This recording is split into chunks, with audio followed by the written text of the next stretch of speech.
Hello and welcome everyone to the Movement Made Better podcast. Our guest today is Eitan Gelber. So I will turn it over to you, sir, to give the listeners a little background on yourself, please.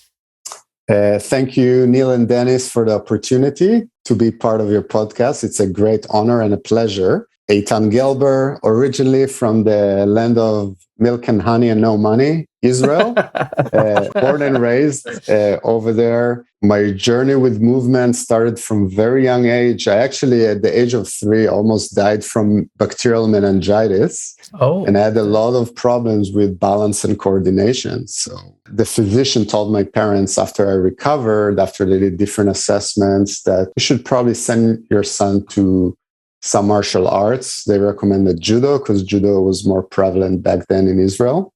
Mm-hmm. And I started as a kid practicing judo. I really did not like it. I like to play soccer with my friends up in the streets and have some good time. Basically, I was forced to do judo. And today I'm obviously very thankful for that because it did change my life. I sticked with it. And over the years, I started to compete and came into the national junior team in Israel. At the same time, again, talking about movement, physical education, big thing in Israel is preparation for military. So yes, a lot of high schoolers actually going to some physical preparation courses and learn about physical prep per se and mental prep for military as well.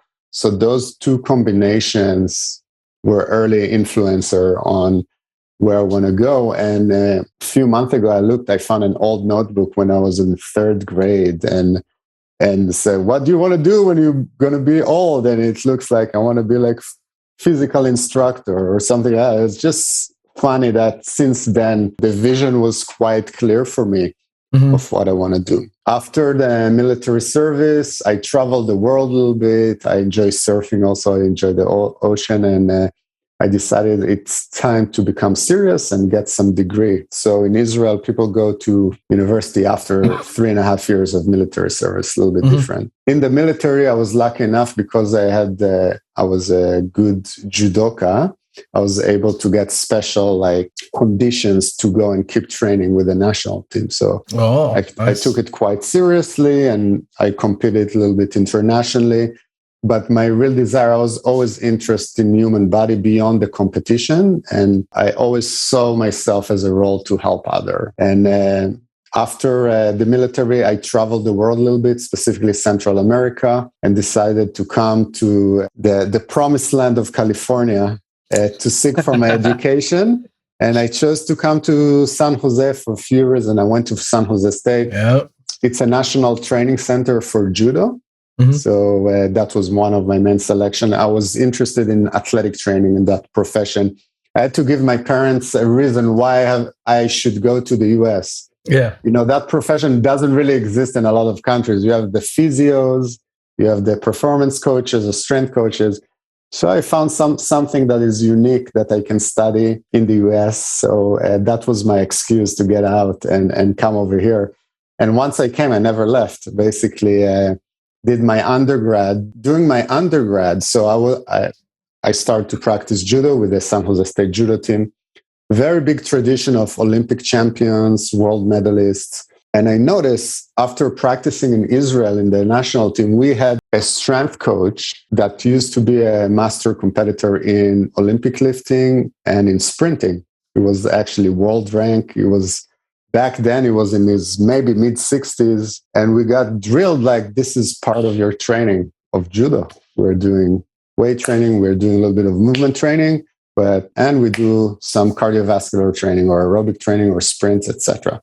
That's part of judo. That's part of becoming high-performance athlete. And when I came to San Jose State, the judo was definitely emphasized, but a lot of the programming around it was not that solid as I expected. And when I came to the class that we have to do exercise prescription, I basically developed a 1-year plan for the judo team as a project for my professor. And I showed it to one of my teammates and said, why wouldn't we make us do it? Let's go for it. We don't have anything specific in plan anyway. So we basically executed that. And I stayed with that for like 10, 12 years on the side, besides taking my career at Stanford. So I was doing a lot of strength and conditioning for the San Jose State Judo Team. I'm very proud that at some point during that time, there are a few specific people that reach a very high level.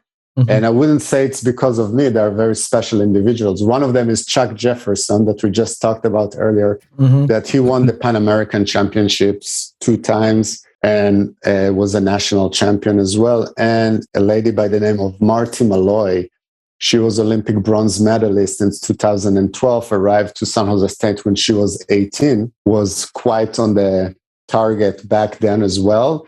It took her a few years to develop. It took us really 8 years until we reached that goal. So again, when we think about what's the best exercises, what's the best programming, a lot of it is really, from my perspective, was developing the relationship with the athletes and tracking over time, actually, when they get the best results and try to duplicate it to see what were the factors between nutrition, the sports like wrestling and judo, the weight cut is a very important thing. And some people respond to different stimuli differently. So for example, Marty Malloy, she responded really well to movement training. Okay. A little bit of loading. We didn't really actually test her. Okay. We didn't do a lot of testing for her. At the beginning we did, but as we went through the journey, testing was not the most thing. A lot of movement prep, a lot of movement drills, a little bit of loading, and a lot of weight management strategies with our cardiovascular training. Chuck Jefferson responded well to heavy loading. He was the most explosive when he lifted heavy. That's just how his body responded. Other people got really slow. So, even for him, if I add more med ball work, for example, and plyo work, just didn't respond well, which is really interesting. And we didn't measure specific testing in that case, but just pure results from competition. Of course, mental thing is also very important. So we try to integrate some psychology, etc., but mixed results back in that days. Today, there is way more resources, at least when I travel with USA Wrestling. So I think it's more integrated these days than it was back then. I'm talking about the times between 2002 to 2014 at San Jose State. So sorry, back to my journey. I kind of drifted a little bit. All good. When I finished my undergrad, I started to do my master's degree, and I had the opportunity to become a graduate assistant in athletic training at Stanford University, which is one of the biggest athletic departments. And I stayed and worked there for 15 years. When I started, I worked with a lot of different sports, a lot of different type of athletes, from water polo players to men's volleyball. I worked for many years with the women's volleyball team, men's tennis team. And then when I had the opportunity, so a lot of it was overuse injuries, just from an injury perspective. Tennis, volleyball, a lot of shoulders, low back, a little bit of knees. Every once in a while, someone will have roll an ankle, or maybe we had over 7 years at Stanford with women's volleyball. We had 2 ACLs, which is not bad. It's not bad at all. So we did. I personally, just as a professional, being selfish, that I want to see injuries. I didn't see as much as I expected to see. And when I had the opportunity to work with wrestling, my world just blown away. First of all, coming from judo, thinking like judo training is pretty tough and pretty rough. Coming to watch college wrestling, everything that I learned about physiology and planning, and like, what in the world is going on in this room? It's like just like pure misery and abuse. And think about, for 5 months, they compete almost every weekend with a body weight that is below their baseline. Now, don't get me wrong. In college, there is very specific testing that we do before the season starts. We measure their body weight. We do specific gravity urine tests to make sure that they are hydrated at the same time. Okay. And we do skin fold calipers for body fats. And we put it into a program through the NC2As, and it shows us the minimal weight that they're allowed to compete and how long it takes them to descend to that weight. So it's supposed to be quite well monitored, but the reality is that there are a lot of fluctuations throughout the season. And think about competing for 5 months, making weight almost every weekend, studying at Stanford at the same time with all the stress of school. Very, very, very difficult environment, and adds, again, the demand of wrestling. So a lot of injuries. So as an athletic trainer, I become very comfortable to become uncomfortable. So you never know. It could be even from light drilling that someone dislocate their kneecap or the patella, or you see some crazy things. And we tried different approaches to try to prevent injuries or to reduce the risk of injuries. At the beginning, there was all the FMS craze, so we FMS everyone, and we tried to implement correctives. And I found out that some of my best movers were the guys that were injured the most, because the FMS, for example, has a very big mobility bias component to it. What does it mean, mobility bias? If you're very flexible, or if you have something like hypermobility syndrome, which means your joints are quite loose, and you have very basic amount of stability, you're going to score really well. Doesn't mean that you're not going to get injured. It didn't show in that way. So, just scratching my head around that, I had the opportunity to bring Stuart McGill and Gray Cook to debate each other together with, Craig Livingston. So we did a big debate at Stanford. It was very interesting. I recommend, if you have the opportunity to watch it. It was like quite intellectual debate between the two. One was trying to say why his approach is better, and the other one was trying to dismantle that. So. Is that available? I'm sure you can YouTube? find a way to get a hold of it. Yeah, and some of the highlights are on YouTube. Okay, I'll check that out. And just, when we think about preventions or risk reductions, there is more things than just movement, because let's say exposures to competition. If you compete more, maybe if you're a better mover, you're going to compete more, so you're going to get injured more. So load management, right? Both in the weight room, but also in practice, how much you practice, when do you recover, etc. So those things play quite a bit. That's what I looked later as I gained more experience with wrestling. We started to look at, we had an electronic system that we input all our injuries. So what can you do? I said, okay, let's look, when the season ended, let's look at what days the athletes get injured the most, not in competition, just in training. And then we found out that our heavy training days, which they would come to the weight room at 6:15 in the morning, student athletes, so people, now the Stanford student, they study until 2 a.m., they have high pressure. So early morning practice in wrestling, then they would drill right after weight training to get some technique, come again in the afternoon, in between classes, right? Morning classes, coming in at 3:30. And live wrestling is full go. They would do that on Tuesday and Thursdays. Most injuries, Tuesdays and Thursdays a little bit lower, because they start to lower the load a little bit before competitions during the season. So Tuesdays were where we had most injuries. As a professional, all I can do is give recommendation to work with the coaches and let them know that we want to try to adjust things around. So that was another intervention, not directly related to movement, or maybe to capacity of athletes, but just pure organization of what we're. So just another example. And at Stanford, again, one of the unique things working there, you work with a lot of other professionals. You had the multidisciplinary approach, work very closely with a strength coach. What was nice when I worked with the women's volleyball team, where the women's volleyball team practice was just beside a big weight room where all our performance coaches were running. So a lot of time, how much volleyball can I watch every day? So I'll come watch the volleyball and then start to have like great conversations with a lot of the strength coaches, debating and just very stimulating environment where people can really feed off each other. So it was very, very unique. And it's not until now that I actually can appreciate those times, because now we need different contacts for our business here. And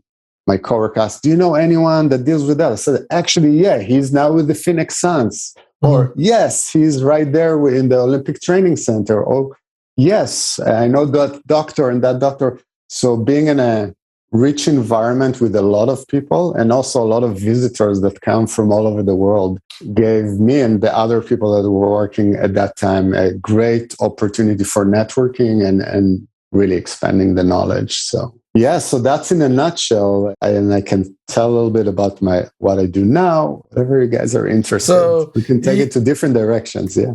Well, you just went to the Olympics, right?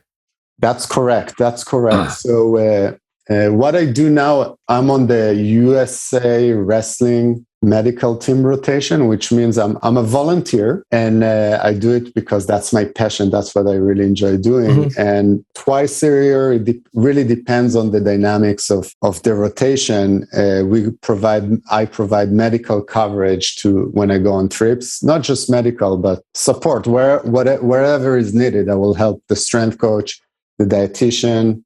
And I had the luxury, yes, to be selected among other people. There were few people on the trip. The USA Wrestling had 62 people on the delegation. It was, to me, was one of the most inspiring collaborative work environment I've ever been in my life. Why is that? You had national team coaches. You had the women's coach, the men's freestyle coach, and men's Greco-Roman coach. Okay. Each athlete also bring their personal coach together with them. Now you scratch your head. I can see potential conflicts here, like where the national team coach says one thing and the personal coach said another thing.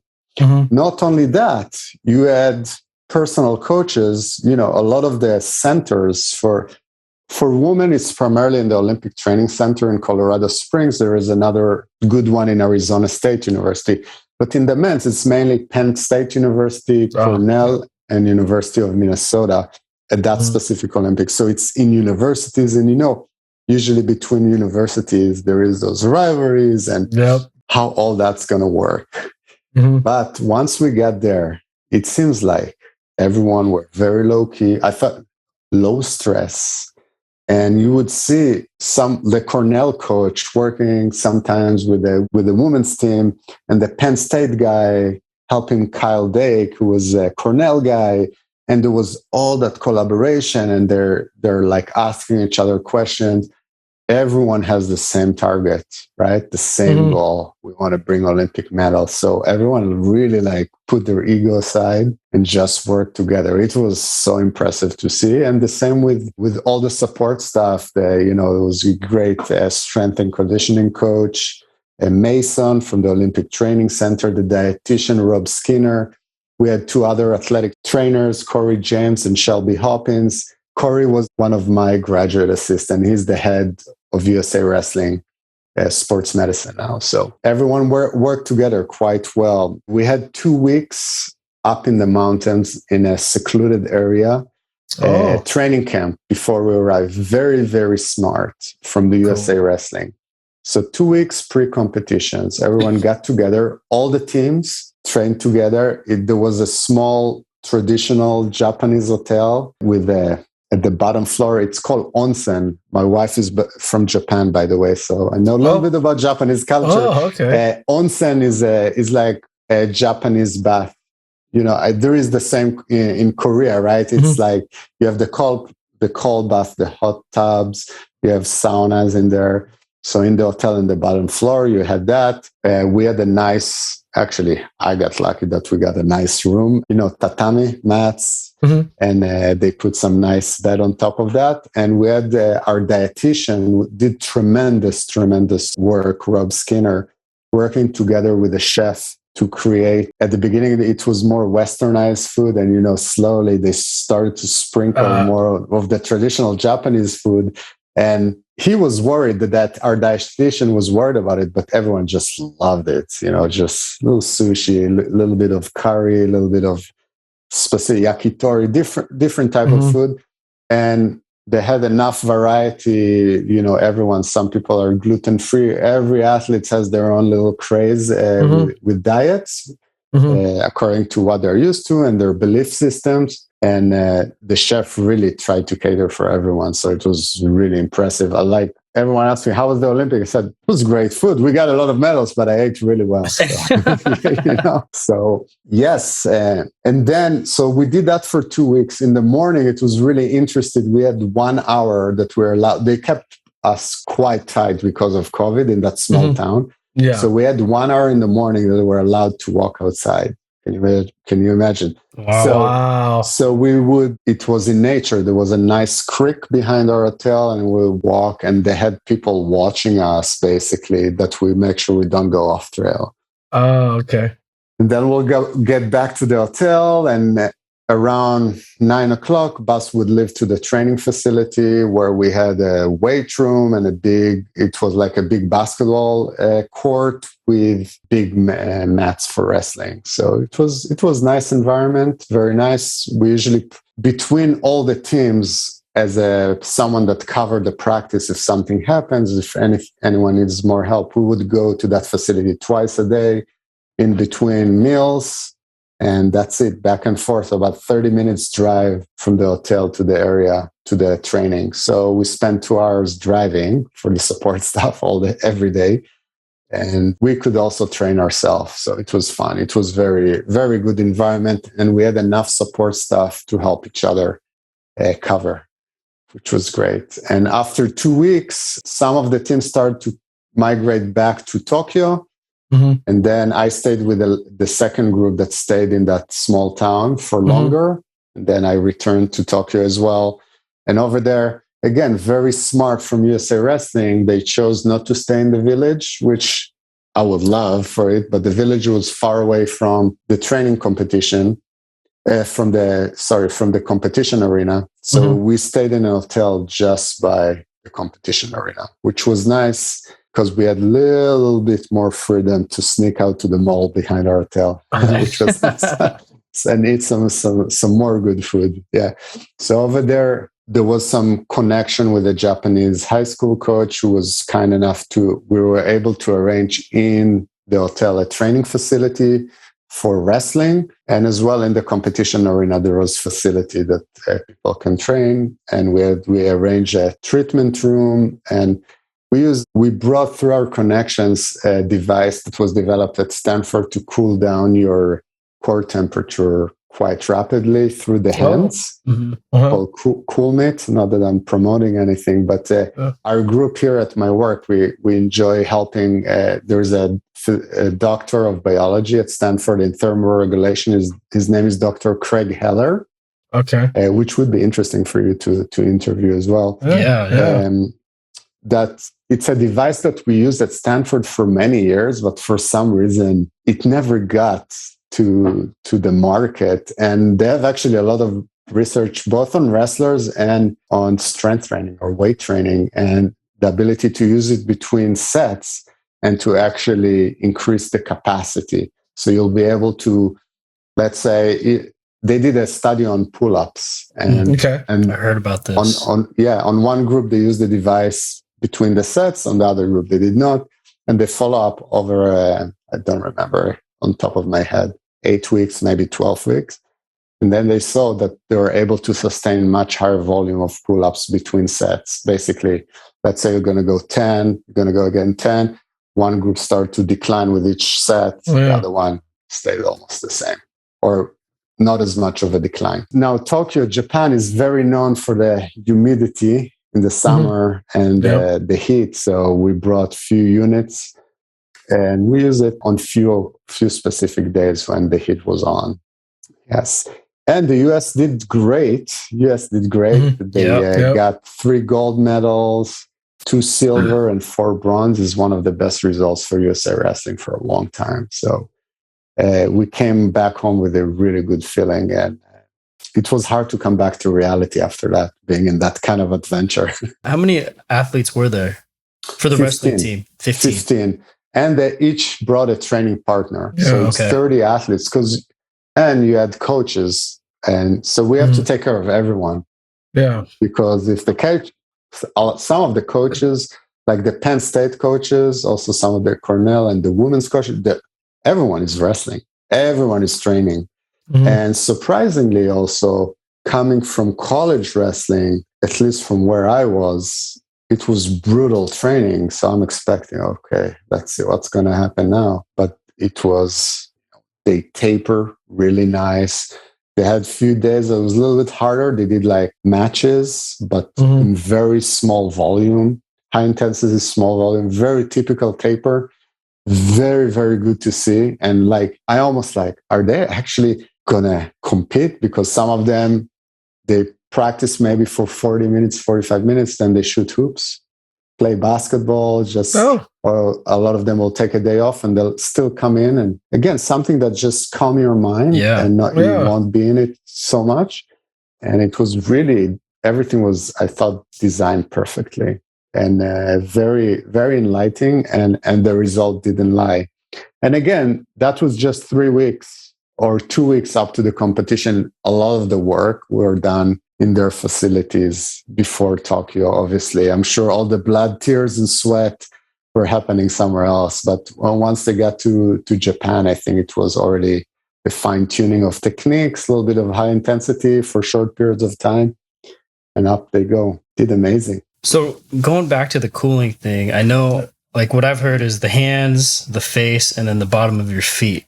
The ball of your feet. So the non-hairy surfaces of your skin is where you have specific shunts that actually can circulate the blood. And I might not explain it in the best way. And you have the ability to resist vasoconstriction if it doesn't go below 70 degrees. So even you say, I can just put my hands in ice water, but it's not as simple as that, because if you vasoconstrict, the idea is to be able to circulate the cold blood through your body to cool your body that way. Yeah. So obviously nothing like treating if you have like heat stroke, that's not going to be the answer. You're going to put someone in like a complete cold plunge. But, some of the traditional way to cool people, usually we learn, put some ice towels on the neck, on the armpit, maybe in the groin and the chest. Those researchers at Stanford said actually putting those towels going to create vasoconstriction, and you're actually trapping heat in your body because everything is constricted in the surface. And they claim if you actually look at the Corey Stringer incident when he died from heat stroke, he was fine until he came into the training room. And once he got put ice towels on his body, everything started to deteriorate. Now, I didn't read all the reports, but I'm just saying what I heard from some of the researchers. So that's one of their claims. Now, I told them, you guys should develop some stuff for the feet as well. Think about UFC fighters, people that train barefoot judo. It's quite interesting concept. And I know they are working now on the ability to know exactly how much heat is like that. You can see it on a software and know how long you should. At the moment, you just put your hands there and you wait, and you don't know how much is a real treatment time. But they're working on really calculating, getting all the algorithms in the device, which would be quite interesting. Do you know the specific temperature or temperature range? Because it should be between 17 degrees and I don't remember that. I think it should. All I know, it should not go below 17 degrees. But there is variability between people. So it's like a gold kind of number. You to keep one of those around at all times. Yeah, it should be interesting. I don't know. I don't think they are commercially available yet, but it would be really interesting to use it in an environment of resistance training as well. And I remember at Stanford, one of our sports scientists is now working with the military. His name is Chase Phelps, who's a friend of Corey Schlesinger, also from Phoenix Suns. They used to experiment with it in the weight room. So he came to me one day, dude, IPR today. This thing is crazy. I don't understand what's going on. I thought he was just bullshitting me, but it was darn serious. He's very skeptical about a lot of things, but you could swear by it. So it was quite impressive. So before we started, we were talking about your trip after Tokyo, and you got to see some young wrestlers train. Yes. So one of my adventures with USA Wrestling, it was also very memorable trip was to Dagestan, which is a province in Russia. It's where a lot of Olympic champion in wrestling and judo and track and field come from. As you know, Habib from UFC, a lot of fighters, MMA fighters come from there.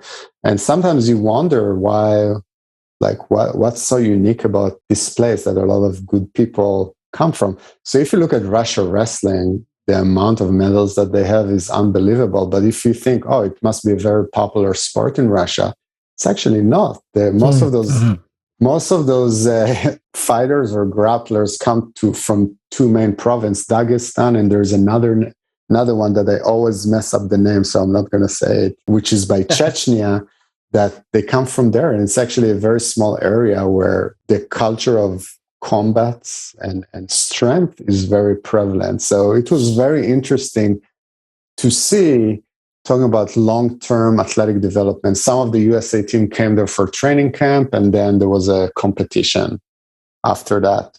And when we came to practice in the facility, kids were practicing. It was like 9:30 a.m. So aren't they supposed to be in school right now?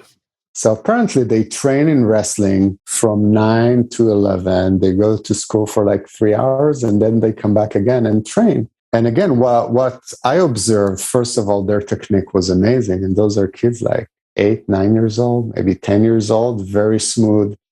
And a lot of emphasis on gymnastic skills. You'll see after the practice, an older coach work with them on cartwheels and different somersaults and back rolls and pop-ups and all sorts of skills.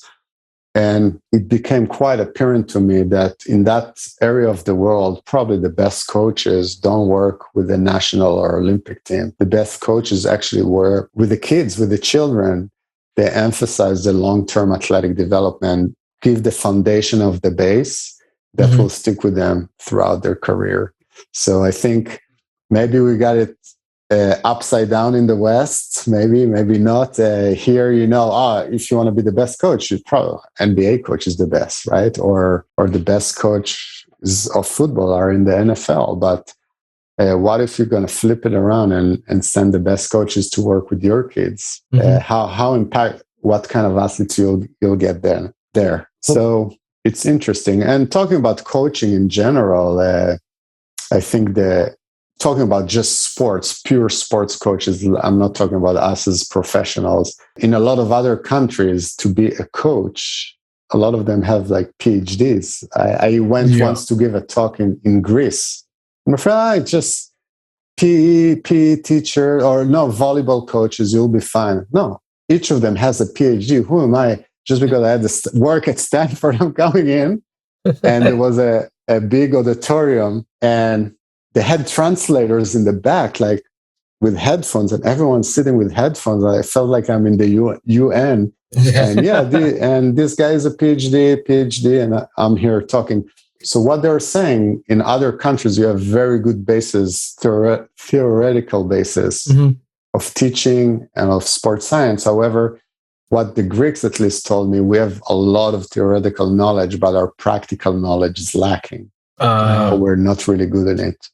As well with innovation, like I had the luxury to visit one of the first surgical center in the world. It's called the Rizzoli Institute up in Bologna in Italy. You see like the old sculpts that they used to cut people like back in the 19th century.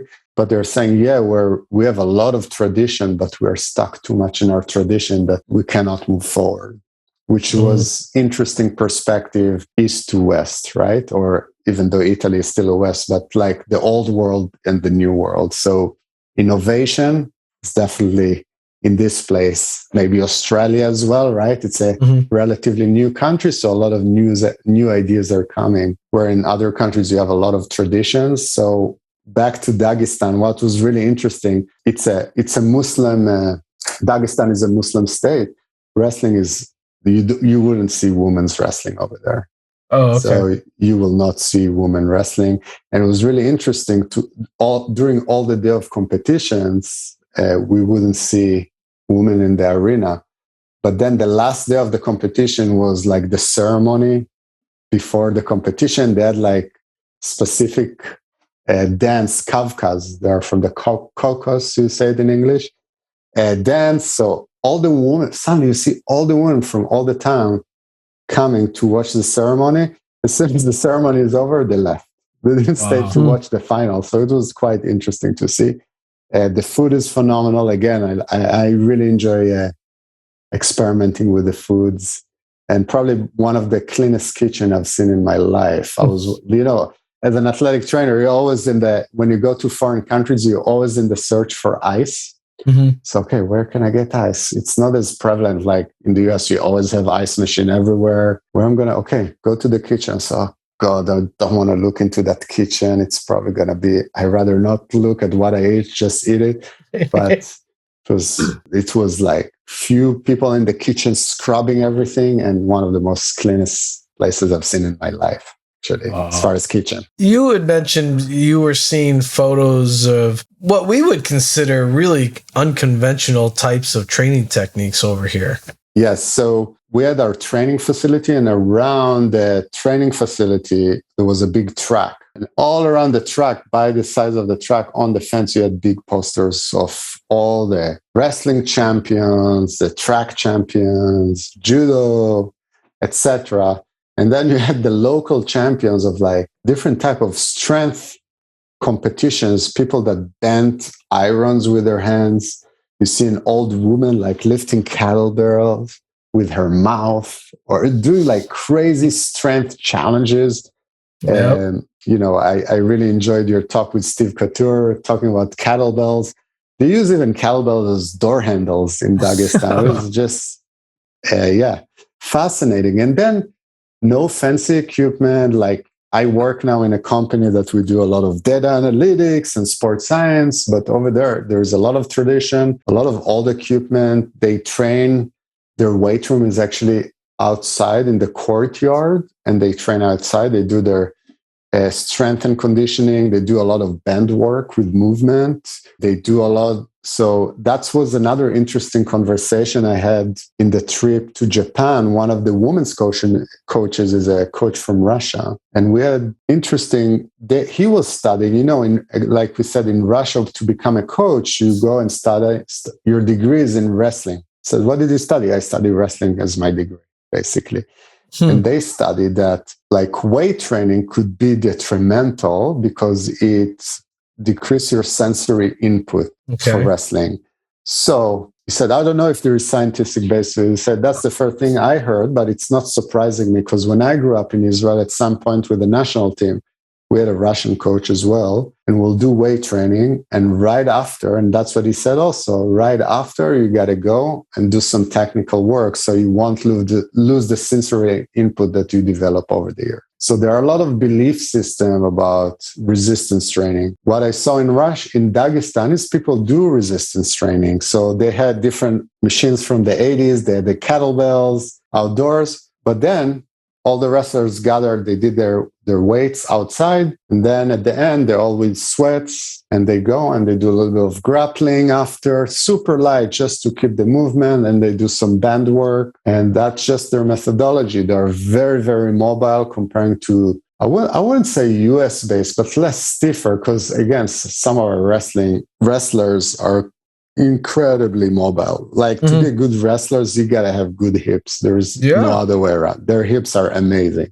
But it's just the feel, or from what I saw, I remember one of the coaches during the competition in Dagestan, you see, if a US athlete would have done it, he would have blown his knee. They're like turn around and their knees all twisted and they come back from the back end. So just different.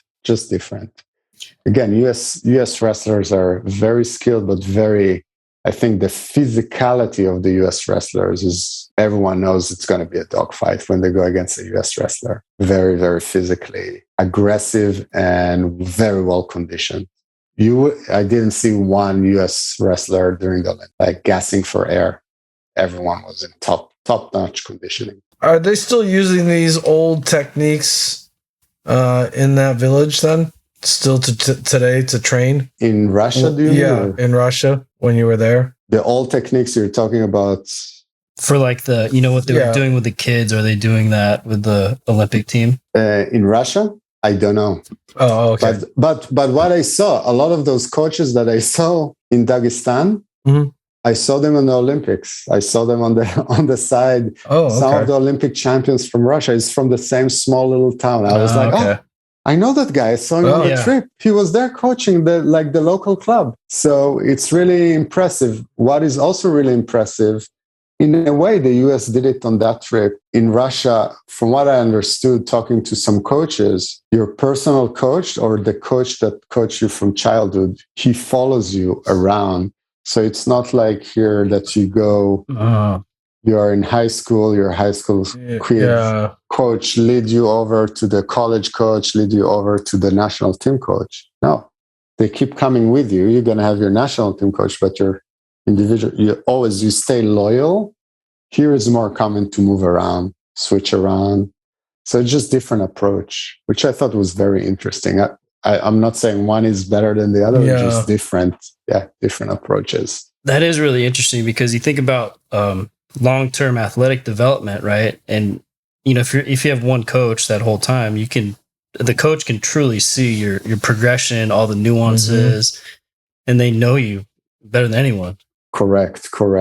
And I think with that, even moving to the national team and having the personal coach with you, he can grow also. So there is benefits to the personal coach as well, being exposed to all those things versus, okay, now I'm going to send my kids from California, I'm going to send them to Pennsylvania to train, but I don't know what's going on, or at least I don't learn as much as I could if I have some connection to continue on the journey. You had said previously before when you came after you got your degree, when you went and first got exposed to seeing wrestlers train, it really blew your mind as far as what I read and what I learned in a book and now what I'm seeing in an actual training facility are vastly different things. Yeah, so physiologically, again, I come from the sport of judo. It was very, very tough, and I thought we're doing things that were maybe not the best way, but I felt quite good. And then I came to wrestling, and just the intensity and the ability to be durable throughout those high intensities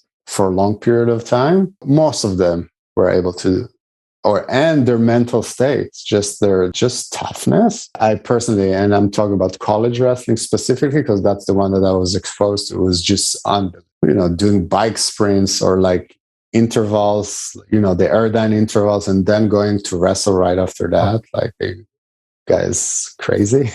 So that's an argument, what is your goal? Do you try to make them tough, or you try to make them physiologically sound? Do you try to make their movement quality and their technique polished and excellent? You don't have to do those, but it all depends on your goals. But again, what they go through is just unbelievable.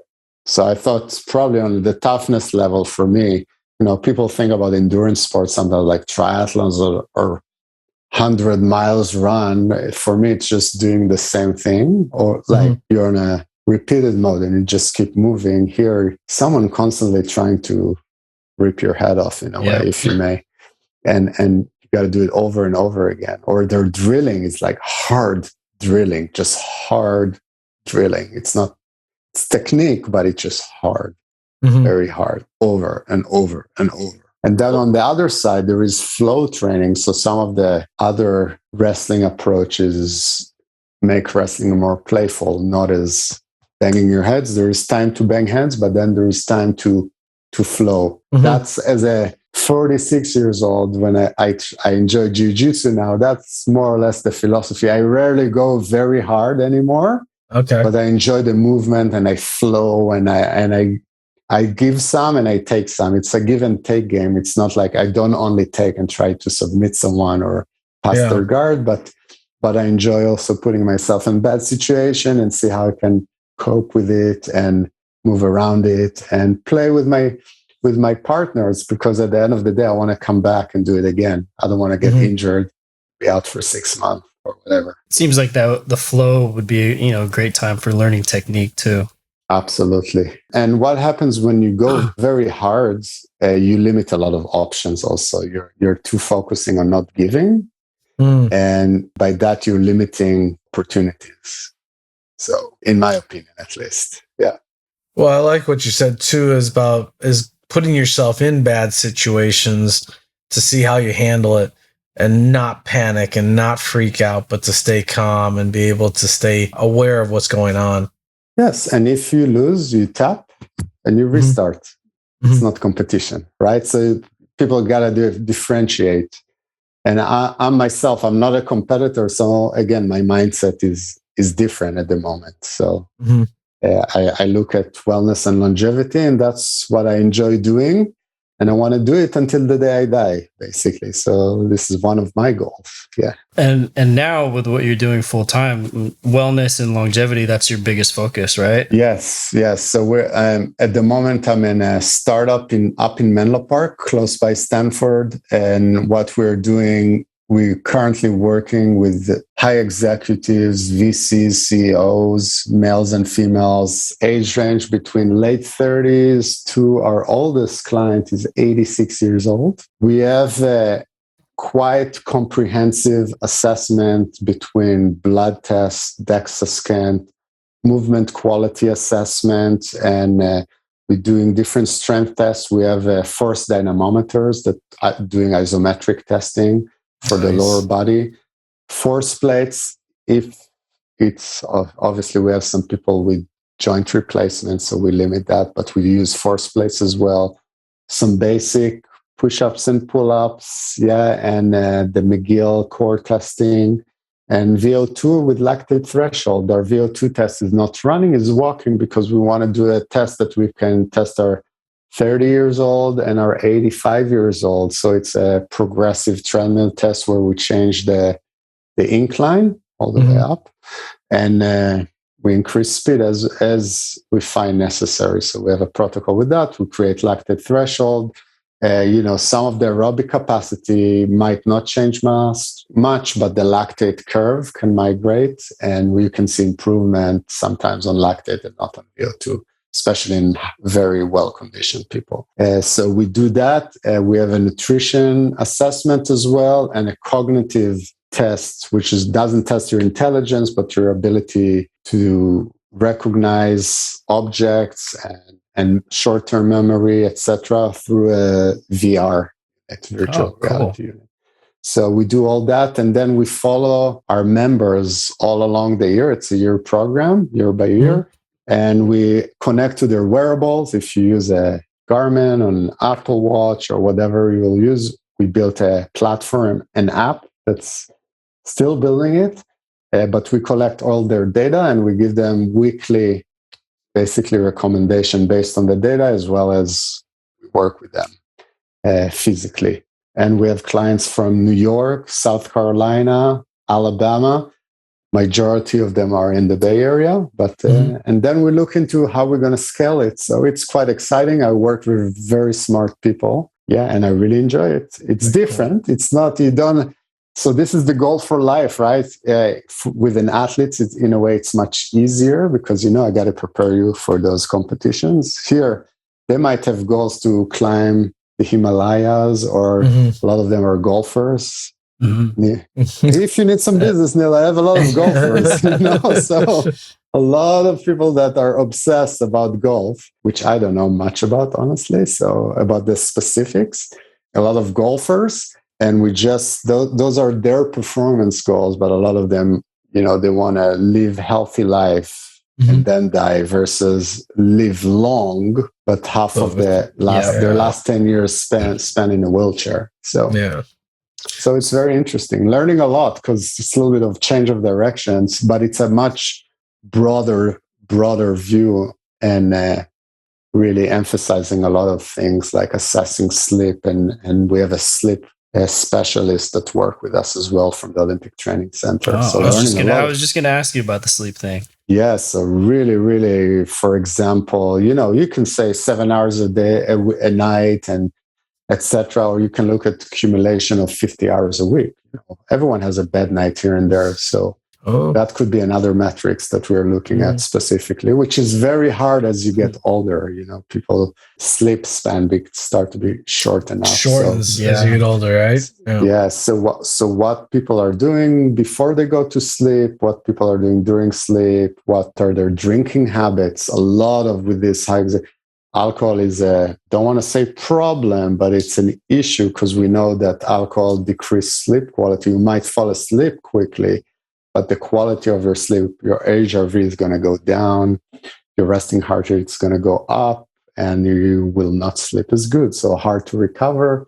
Think about that implication also for sports and performance. So a lot of interesting, learning a lot of things, which is really, really great. A little broader emphasis.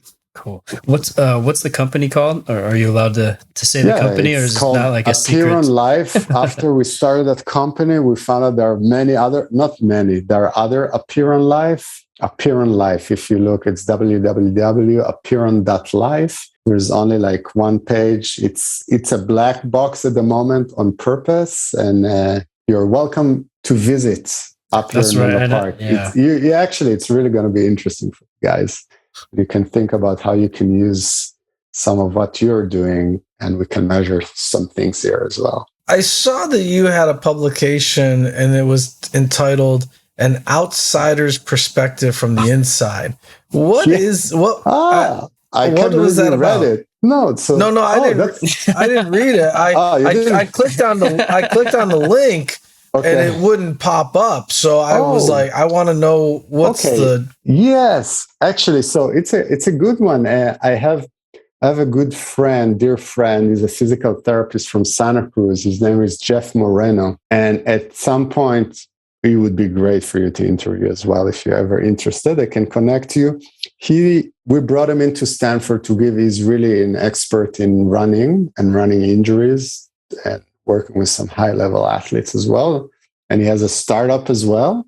Back in Stanford, he came and gave us a presentation, and we asked him a few very intriguing questions. He talked about prevention and said, our head athletic trainer back then, Scott Anderson, asked him, what do you think is likely that you're going to come and give the same presentation with the same problems of increasing injury rates in runners 10 years from now? Kind of scratch his head. He said, "You're probably right, because we know a lot more about the injuries, but injury rates keep going up, still increase." So the problem is, he was thinking after it could be a social problem more than just a specific biomechanical program. All the way that we structure. Think about volleyball, for example. People go and play high school volleyball, and then they go play club volleyball. There is no break in between. They play all around. There's not much diversification between sports. People specialize very early. I saw it as an athletic trainer at Stanford. Some of our high-level freshmen were already beat up because they play so much. Yeah. So, and people don't have, I know in your courses, you talk about movement literacy. People that don't know how to tumble, throw balls. Some people even like wrestlers. Some of them are really good in like grappling, but let them do something else and they're like clueless. They don't have a wide base of movement literacy. And some of it is in the school system. So my friend Jeff, he created an organization called Move to Thrive, nonprofit organization called Move to Thrive. And he wanted me and some other people to be ambassadors. So I talked in that article, I talk about that, an outsider I don't even remember what it was called. The name of the article. Yeah, the outsider's perspective from the inside. Yeah. Yes, just like how different what I perceived where I grew up with education, as far as physical literacy, etc., comparing to here, and just all the definition of distance, how different things are. Or when I first came, I don't know if you remember the Mission Ale House in downtown San Jose. It's a bar. It's a bar. Yeah. And I asked someone in the bar, like, is there any good Brazilian place? And they say, yeah, it's right here in Santa Clara. It's 5 minutes away from here. This was my first week in California. 5 minutes for me in Israel, 5 minutes walk. Yeah. The next day, and it's by Santa Clara University. I was downtown San Jose. So yeah, it's just there. 5 minutes. 5 minutes. Yeah. I did mention, say, 5 minutes drive. I started walking for like 2 hours until I found that place. I was walking. So this is an example, for us, like 5 minutes, you walking. Yes. And that might have changed now as well, where I came from. But back then, we walk everywhere. We work a lot of walking. And probably one of the most important things for talking about health span is just walking. Yep. So that article was talking about that basically. Oh, fantastic! Yeah, I'll have to find another way to pull that article up. I'll find it for you. Sounds good. Perfect. Yeah, I appreciate that. Thank you. I'd love to give that a read. Definitely. So, well, thank you for coming on, Eitan. Thank you for spending your time with us. Fantastic conversation. So, I hope it was enriching. It was a great pleasure to be on your podcast. Any way that people can get a hold of you, or any social media accounts that you're on right now? I am, but I never remember my I gotta check it out actually. just Instagram my name, Eitan Gelber. I'm sure something will pop out. I gotta check it. Just a second, I'll tell you in a second. And I'm on Twitter, but not very active. Okay. Yeah. It's Eitan S. Gelber on Instagram. At Motion is Lotion 007. Oh, okay. Very nice. Just my name, Eitan Gelber. It will pop up. Pretty Fantastic. Sure. Very good. Well, thank you again. Pleasure talking to you, and we'll chat soon, brother. Excellent. Right. Good to see you, man. Good to see you. Take care. Keep it up, guys. Thanks. Thank you. And to all the listeners out there, until next episode, be good to each other. Thank you for listening to our podcast. Be sure to hit that subscribe button, and whatever platform you're on, either Apple, iTunes, or Spotify, please, if you could leave a review, we'd appreciate that. If you have any questions that we can answer for you, be sure to leave those in the comments also. If you're looking for more information on our education, our products, please go to www.stickmobility.com. And also hit that subscribe button to that YouTube channel, and don't forget our live Instagram classes 3 times a week. If you want to join in, grab your sticks and hit that 45-minute class.